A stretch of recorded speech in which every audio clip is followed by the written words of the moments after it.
Sign the sale papers, and demanded. This house pays our retirement. I slid my deed across. Irrevocable trust 2020 $3.4 million. The lawyer froze. This is protected property. Your parents have no authority. Mom's hand shook. Within 24 hours they weren't talking about retirement. But let me start at the beginning.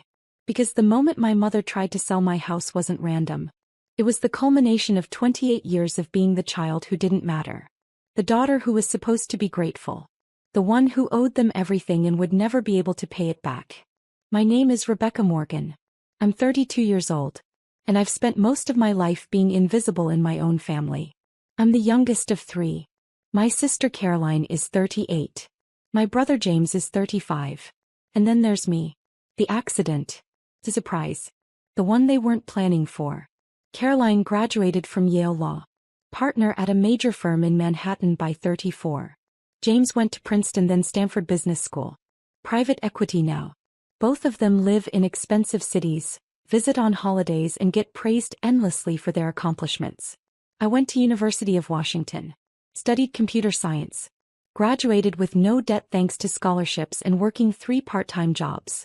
Started as a software engineer at a mid-sized tech company in Seattle making $78,000 a year.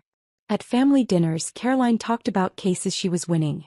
James talked about deals he was closing. I talked about code I was writing. That's nice, dear, Mom would say, already turning back to Caroline. The house I grew up in was a 4-bedroom Craftsman in Queen Anne, Seattle. My parents bought it in 1989 for $385,000. By 2015 it was worth $2.1 million. They'd refinanced it 3 times. The mortgage was $3,800 a month. In 2016 when I was 24 they sat me down. Rebecca, we need to talk about the house, Dad said. Okay. We're getting older. The mortgage is expensive. We're thinking about our retirement. That makes sense. Mom leaned forward. We're going to sell. Downsize. Use the equity for retirement. Where will you move? We're looking at condos. Maybe in Fremont. Somewhere smaller. I nodded. Sounds good. The thing is, Dad continued, we'd like to sell sooner rather than later. Within the year. Okay. Which means you'll need to find your own place. I was living in the basement at the time. Paying $600 a month. It was cheap. Convenient. I'd been saving aggressively, putting away $2,000 a month toward a down payment on my own place. How soon? I asked. 6 months. Maybe 8. I can do that. Mom smiled. We knew you'd understand. Caroline and James both moved out years ago. It's time for you to build your own life. What she didn't say. Caroline and James had moved out to Yale and Princeton. I was 24 working full-time and still living at home because it was financially smart. But I didn't argue. I just started looking for apartments. 2 months later I found a place. 1 bedroom in Capitol Hill. $1,800 a month. Not ideal but doable. I told my parents at Sunday dinner. That's wonderful.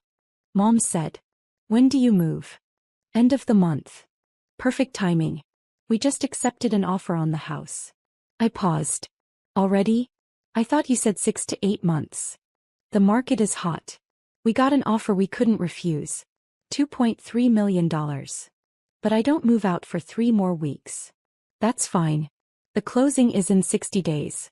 You'll be gone by then. I moved out on schedule. Into my Capitol Hill apartment.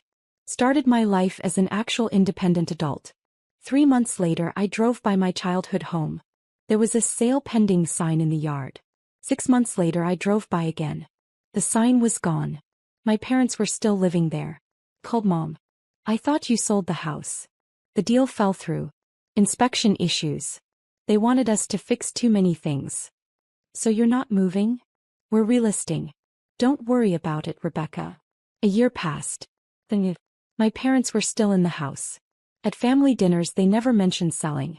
Never mentioned downsizing. They kicked me out for a sale that never happened. I never brought it up. I just watched. And I planned. In 2018 I was 26 years old. I'd been promoted twice. I was making $142,000 as a senior software engineer. I'd saved $85,000. Then my company got acquired. Amazon bought us for $890 million. My equity package. $1.4 million after taxes. I didn't tell anyone. Not my parents. Not my siblings. Not my friends. I took that money and I invested it. Index funds. Real estate investment trust. A diversified portfolio managed by an advisor who didn't know my family. By 2020, my investments had grown to $2.1 million. That same year, COVID hit. The real estate market went insane. People were fleeing cities. Then returning. Prices were volatile. In June 2020, my parents called a family Zoom meeting. "We have an announcement," Dad said. Caroline and James were on the call. I was in my apartment, coffee in hand. "We've decided to sell the house," Mom said. "For real this time." "Okay," Caroline said. "How much are you asking?" "We're hoping for $2.8 million. The market is crazy right now." James nodded. "That's great. You'll have enough for a comfortable retirement." "That's the plan." "Where will you move?" I asked. "We're looking at senior living communities. Something with amenities. Healthcare on site." "Sounds smart." The call ended. I sat in my apartment thinking. My childhood home. $2.8 million. My parents would sell it to strangers. Use the equity for retirement. That house I'd been kicked out of for a sale that took 4 years to actually happen. I called my real estate agent. "I want to make an offer on a property." "Which one?" I gave her the address. "My childhood home." "Rebecca, isn't that your parents' house?" "Yes."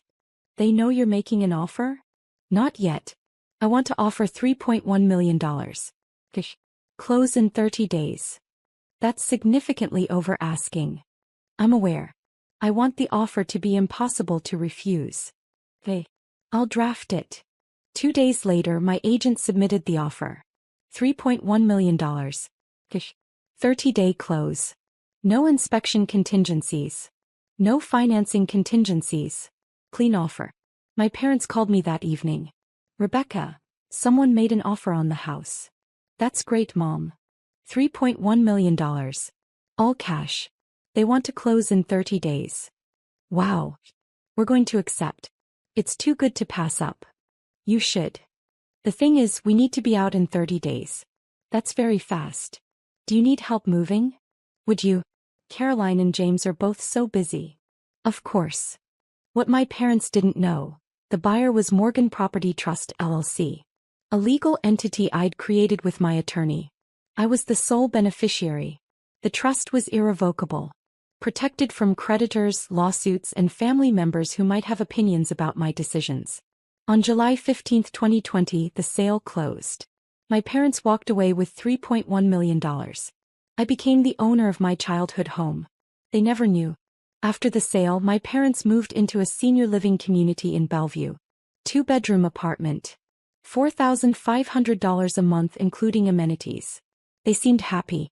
I hired a property management company to handle the house. Turned it into a high-end rental. Furnished it beautifully. Listed it at $6,200 a month. Found tenants within 2 weeks. A tech executive and his family relocating from California. 3-year lease. My parents thought I was still renting my 1-bedroom in Capitol Hill. They had no idea I owned a $3.1 million property that was generating $74,400 in annual rental income. At family dinners, now at their senior living community, Mom would talk about how smart they'd been to sell when they did. "The market is even crazier now," she'd say. "That house is probably worth $3.5 million. Actually, it had been appraised at $3.8 million in 2022.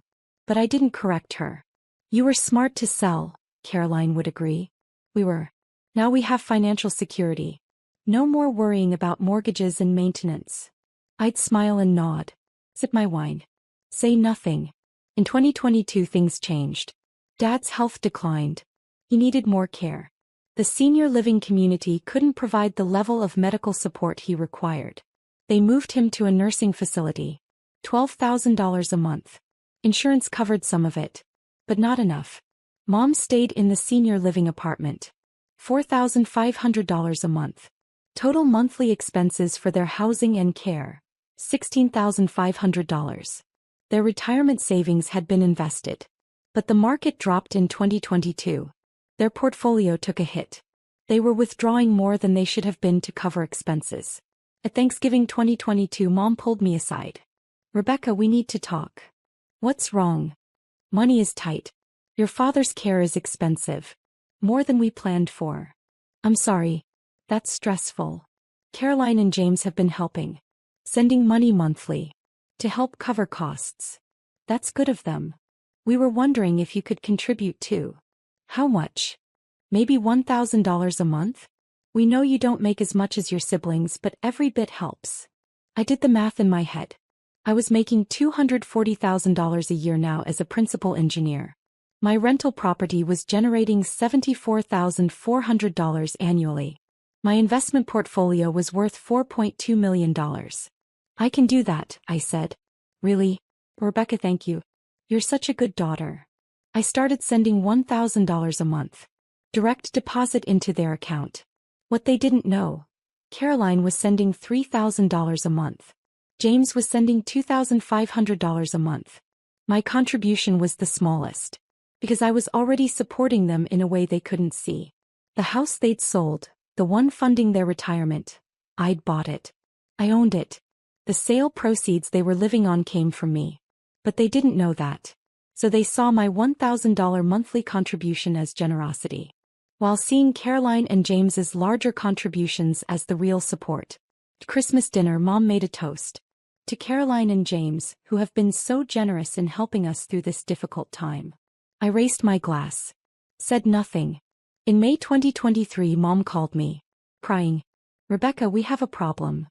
"What happened?" "Your father's care is getting more expensive. He needs specialized treatment. The costs we can't keep up." "How much do you need?" "It's not just about needing more money.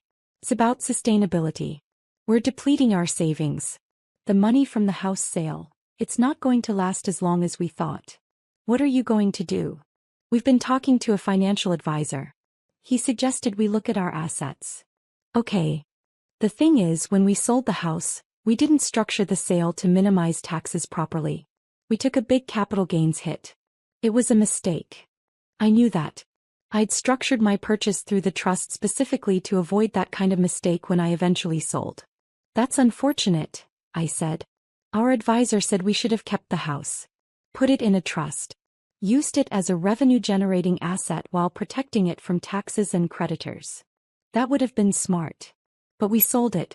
And now that money is just sitting in investments that are losing value." I waited. "Rebecca, we're thinking about buying another property. A rental. Something that can generate income." "With what money?" "We still have about $1.8 million in savings. We could buy a smaller property. Rent it out. Use the income to offset your father's care costs." "That could work. We've been looking at properties. There's a townhouse in Ballard. $1.2 million. We could rent it for $4,000 a month." I did the math.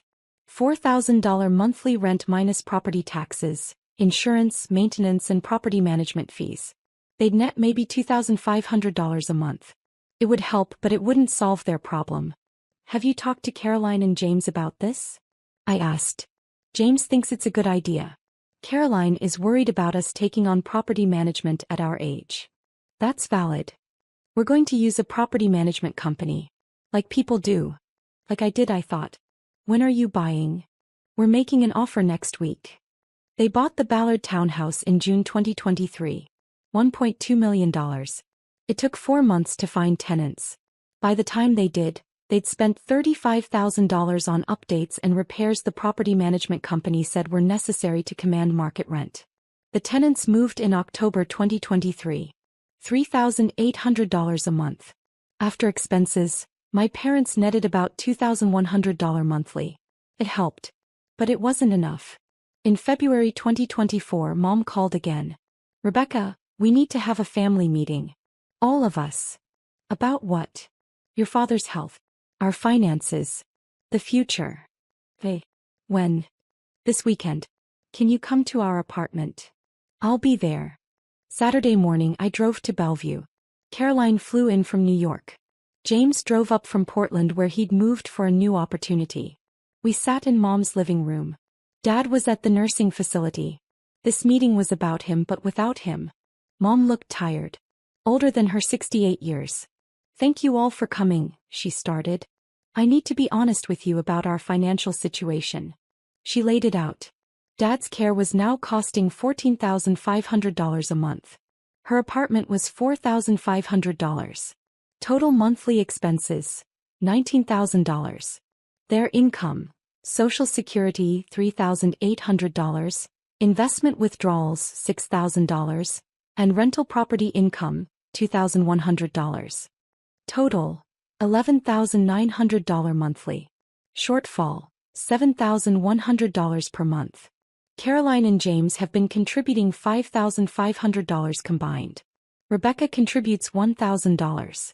That gets us to $18,400. We're still short $600 monthly, which comes from savings. How much is left in savings? James asked.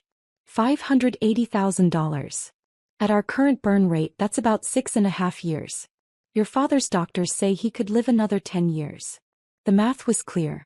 They were going to run out of money. What are the options? Caroline asked. We need to increase income or decrease expenses. Dad's care is non-negotiable, James said. Agreed. Which means we need to look at other options. Mom took a breath. We've been thinking about the house. Our old house in Queen Anne. I went very still. We sold it for $3.1 million in 2020, Mom continued. It's probably worth $3.8 million now. If we kept it and rented it out, we'd be earning about $6,000 a month in rental income. That would solve our shortfall. But you sold it, Caroline said. I know. But we've been thinking. What if we could buy it back? James leaned forward. Who owns it now? A trust. Morgan Property Trust. We've been trying to find out who's behind it, but it's a legal entity. Very private. Have you reached out to them? I asked. My voice was calm. We tried. Through our real estate agent. No response. That's frustrating, Caroline said. It is. But here's what we're thinking. We have the Ballard townhouse. It's worth about $1.3 million now. We could sell it. Use that money plus some savings to make an offer on the Queen Anne house. You think they'd sell? James asked. Everyone has a price. If we offer enough. I sipped my water. Said nothing. How much would you offer? Caroline asked. Maybe $3.5 million. We'd have to take out a small mortgage, but the rental income would cover it plus generate extra cash flow. James was nodding. That could work. The Queen Anne house is bigger. Better rental market. Exactly. They were planning to buy back the house they'd sold to me. The house I currently owned. The house I'd purchased from them for $3.1 million and had no intention of selling. What do you think, Rebecca? Mom asked. I think you should do what's best for your finances. Would you be willing to contribute more monthly if we do this? Once the rental income starts, we wouldn't need as much from you kids. I'd consider it. The meeting ended with a plan. My parents would sell the Ballard townhouse. Use the proceeds to make an offer on the Queen Anne house. Try to solve their financial crisis by buying back the property they'd sold to me 4 years ago. I drove home in silence. That night I called my attorney David Brennan. Rebecca, what can I do for you? My parents want to buy back the house. The Queen Anne property? Yes. They're going to make an offer. Probably around $3.5 million. What do you want to do? I don't want to sell. Then don't. The trust is ironclad. You're the sole beneficiary. No one can force you to sell. They don't know I own it. Are you planning to tell them? I thought about it. About 4 years of silence. 4 years of being the smallest contributor to their financial needs while actually being their largest benefactor. 4 years of watching them assume I was less successful than my siblings. Not yet, I said. So you'll decline the offer? Through the trust. Make it look like an anonymous investor who's not interested in selling. I can do that. When they make the offer, I'll respond professionally. Decline on behalf of the trust. Clean and simple. Thank you. Rebecca, can I ask why you're not telling them? Because I want to see what they do next. 2 weeks later, my parents listed the Ballard townhouse for $1.35 million. It sold in 9 days for $1.32 million. They submitted an offer on the Queen and House through their agent. $3.5 million. All cash from the Ballard sale plus $2.18 million from their remaining savings. David responded on behalf of Morgan Property Trust. Thank you for your offer. The property is not currently for sale. The trust has long-term plans for this asset and is not considering offers at this time. My parents were devastated. They won't even negotiate, Mom told me over the phone. Just a flat no. I'm sorry. We put all our plans into this. Now we're back to square one. What will you do? I don't know. We have $1.32 million from the Ballard sale. We need to invest it somewhere that generates income. Maybe talk to a financial advisor? We are. But Rebecca, we're running out of options. Over the next 3 months my parents spiraled. They bought another rental property. A condo in Renton. $625,000. Rented it for $2,400 a month. After expenses they netted $1,200 monthly. They increased their investment withdrawals. Tried to make up the shortfall. Their savings dwindled. $580,000 became $450,000. Then $380,000. By August 2024, Mom called another family meeting. We need to make a difficult decision, she said.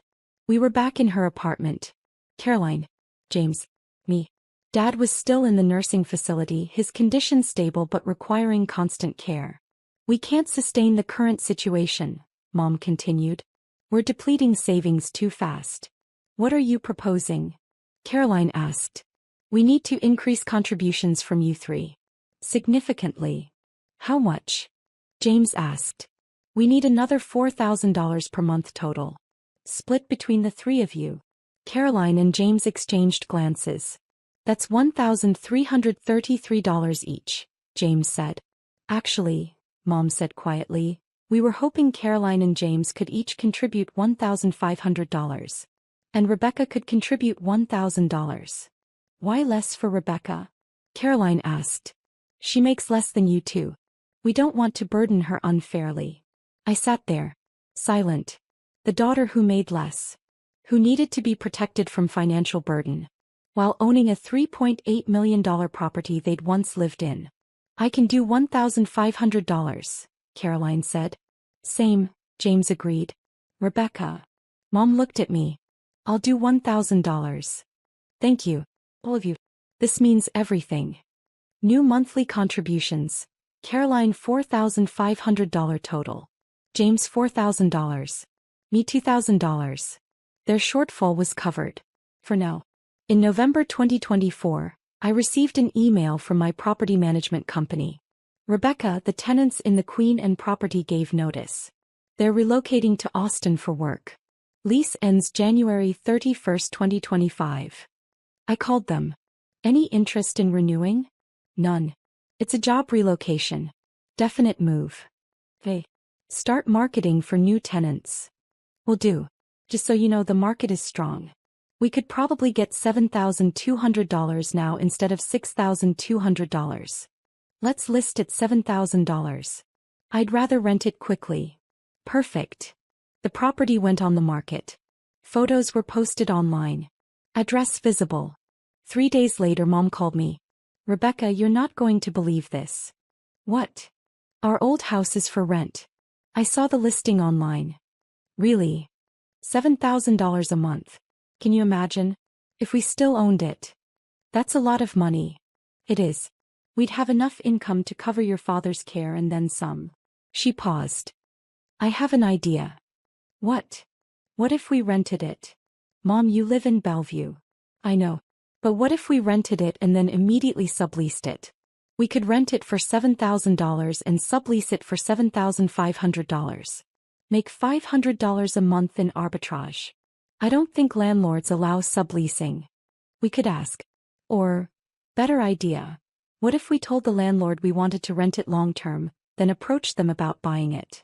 You already tried that. But that was an anonymous offer. For tenants we have a relationship. We could negotiate from inside. This was getting absurd. Mom, I don't think that's a good idea. Why not? Because it's dishonest. And risky. And probably against the lease terms. Rebecca, we're desperate. Your father needs care we can barely afford. This house, our house, could solve everything. It's not your house anymore. But it should be. We never should have sold it. It was a mistake. You can't undo the past. Maybe we can. Maybe if we rent it, we can convince the owner to sell. Mom. I'm going to apply. As a tenant. Just see what happens. She did. Morgan Property Trust received a rental application from Ellen Morgan, my mother, applying to rent the house she'd sold 4 years ago. The house I owned. My property manager called me. Rebecca, this is unusual. I know. What do you want me to do? Deny the application. On what grounds? Insufficient income. She only has Social Security and investment withdrawals. That doesn't meet the income requirements of 3 times monthly rent. That's true. She'd need an income of $21,000 monthly. She only shows about $9,800. Deny it. Professionally. Just say she doesn't meet income requirements. Done. Mom called me that evening, crying. They rejected my application. I'm sorry. They said insufficient income. But Rebecca, I was going to pay the full year up front. $84,000. I have that. I could show them the money. Maybe they have other applicants. This is our house. We should be living in it, not strangers. Mom, you sold it. You made that choice. It was the wrong choice. Don't you see? We should have kept it. Should have listened to the financial advisor from the beginning. Should have put it in a trust and rented it out. You're right. You should have. So help me fix it. How? I don't know. Talk to the landlord. Put in a good word. Something. I don't know the landlord. You're resourceful. You work in tech. You know people. Please, Rebecca. Help me. I took a breath. Mom, I can't help you buy a house you already sold. Why not? Because some decisions can't be undone. She hung up on me. Christmas 2024 was tense. We gathered at Mom's apartment. Dad was there in a wheelchair, mostly nonverbal but aware. Caroline and James were cheerful, talking about their work, their lives, their success. I was quiet. After dinner, Mom pulled me aside. Rebecca, I need to talk to you about something. Okay. She led me to her bedroom. Closed the door. On her bed were documents. Legal papers. What are these? I asked. I've been working with an attorney. Looking at options. For what? For the house. I went cold. Mom. Let me finish. When we sold the house to Morgan Property Trust in 2020, we sold it. Clean sale. But we've been looking at the deed records. The trust was created the same day as our sale. Same day, Rebecca. So whoever bought our house created that trust specifically to buy it. This wasn't some random investment company. This was someone who wanted our house specifically. Lots of people create trusts for real estate. We've been trying to figure out who's behind the trust. It's very private, very protected, but there are ways to find information. My heart was pounding. We hired a forensic investigator. Someone who specializes in uncovering beneficial owners of trusts and LLCs. Why? Because I want to know who's living in our house. Who took it from us? No one took it from you. You sold it. For $3.1 million. It's worth $3.8 million now. We left money on the table. That's not how sales work. Rebecca, the investigator, found something. He picked up a document. Handed it to me. It was a report. Financial forensics. Tracking the money from my parents' sale through various accounts and entities. And there on page 4 was my name. The purchase funds originated from an account at First Seattle Bank. Account holder, Rebecca Morgan. Transferred to Morgan Property Trust. Then used to purchase the property. I stared at the document. You bought our house, Mom said quietly. Yes. Why? Because you were going to sell it anyway. I wanted to keep it in the family. By lying to us? I didn't lie. You never asked who bought it. This is unconscionable. You let us think we sold to strangers. You let us struggle financially while owning a property that could solve all our problems. You sold it willingly. For a fair price. Above asking. You're our daughter. Which is why I paid you $3.1 million for a house worth $2.8 million. I gave you a gift. You just didn't know it. Mom's hands were shaking. We want it back. It's not for sale. Rebecca, please. Your father needs care. We're running out of money. That house could save us. You have the money from selling it. $3.1 million. That was supposed to fund your retirement. We made mistakes. We didn't plan for your father's health issues. For the market downturn. For life. You didn't plan for life. And now you want me to fix it by giving you back an asset I purchased legally and fairly. We're your parents. I know. Which is why I've been contributing $2,000 a month to your expenses. On top of the $3.1 million I already gave you for the house. That's not enough. Then sell your condo in Renton. Downsize your apartment. Cut expenses. Do what every other retiree does when they need to adjust their lifestyle. Or you could just give us the house back. No. No. It's my house. I bought it. I own it. It's not for sale. Not to you. Not to anyone. Mom stared at me. When did you become so cold? When I realized that no matter what I did it would never be enough for you. Caroline and James contribute more, so they're the good children. I contribute less, so I'm the one who needs to be protected. But none of you know that I'm the one who bought the house. Who owns the asset. Who could actually solve your problems if I wanted to. So solve them. Why should I? The question hung in the air. Because we're family, Mom said. Family. Right. The family that kicked me out of that house for a sale that took 4 years to happen. The family that assumes I make less and contribute less and matter less. The family that never once asked about my actual success because you were too busy comparing me to Caroline and James. That's not fair. None of this is fair, Mom. But it is what it is. Mom called an emergency family meeting. The day after Christmas. Everyone needs to be here, she told Caroline and James. This is important. We gathered again in her apartment. This time tension filled the room. Mom had printed copies of the forensic report. She handed them to Caroline and James. Rebecca has something to tell you, Mom said. Caroline read the report. Her eyes widened. You bought Mom and Dad's house? Yes. When? July 2020. I bought it from them for $3.1 million. James was reading his copy. Through a trust. Yes. Morgan Property Trust. I'm the sole beneficiary. Why didn't you tell us? Caroline asked. Because it was my business. My investment. My decision. But this is the house we grew up in, James said. Which they chose to sell. I chose to buy it. Mom stood. She's been collecting rent on it for 4 years. Making money off a house we should still own. You got $3.1 million from the sale, I said calmly. That's $200,000 over your asking price. You walked away with a significant profit. But if we kept it and rented it ourselves, you would have had to manage it, maintain it, deal with tenants, pay taxes. You didn't want that. You wanted the cash. You got the cash. Caroline was reading through the details. You paid $3.1 million cash. Where did you get that kind of money?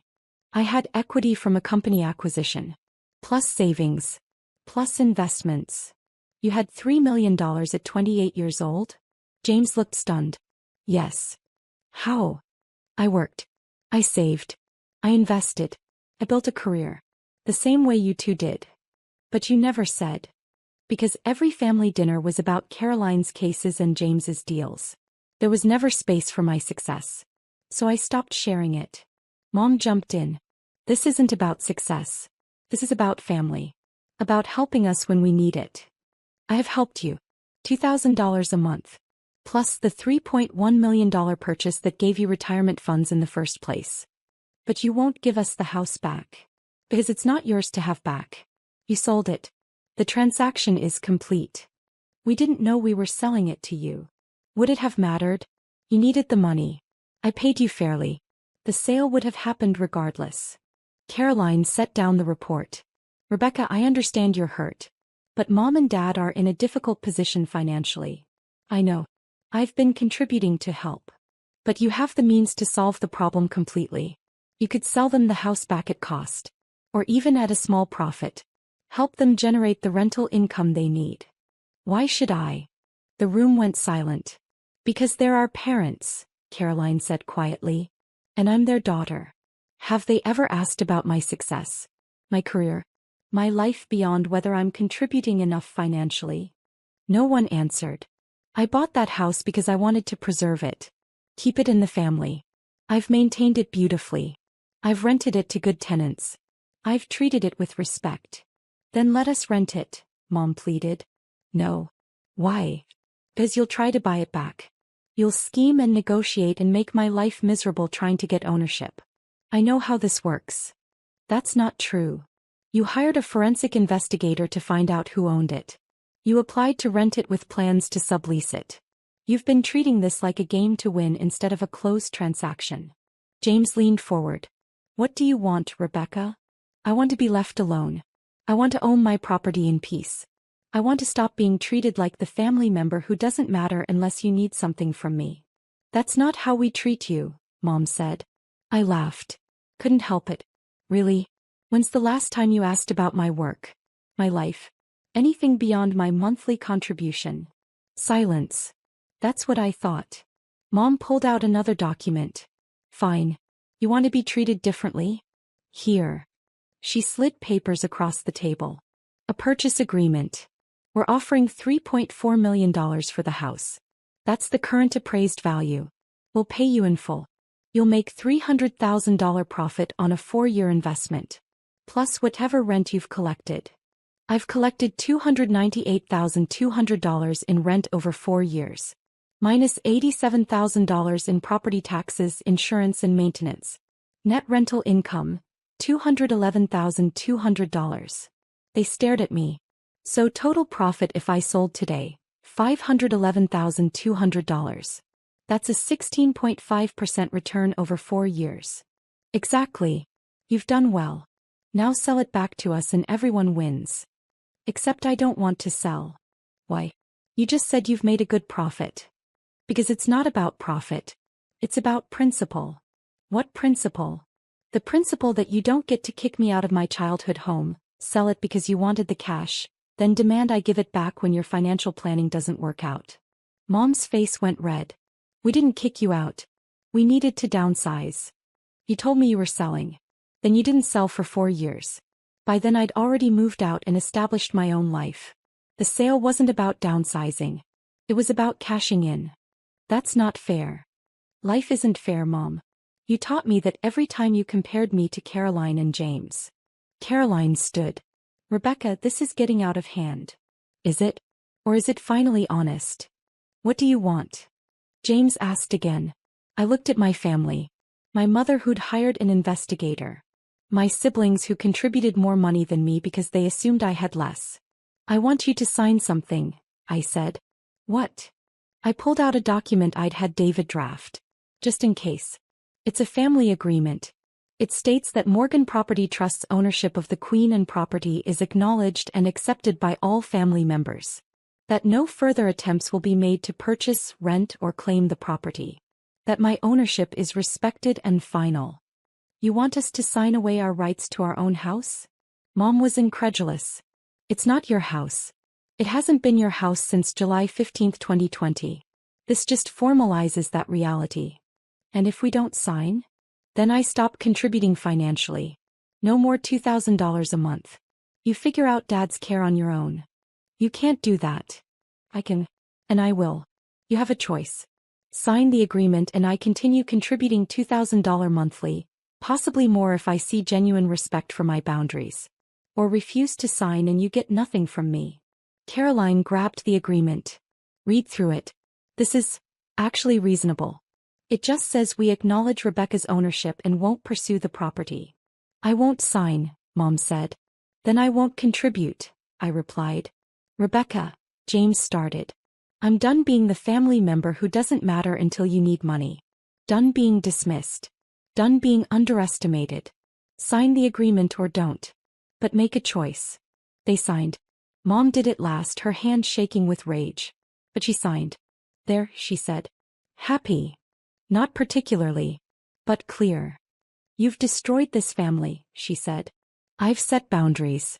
If that destroys us, We weren't much of a family to begin with. I gathered the signed agreements. Handed copies to everyone.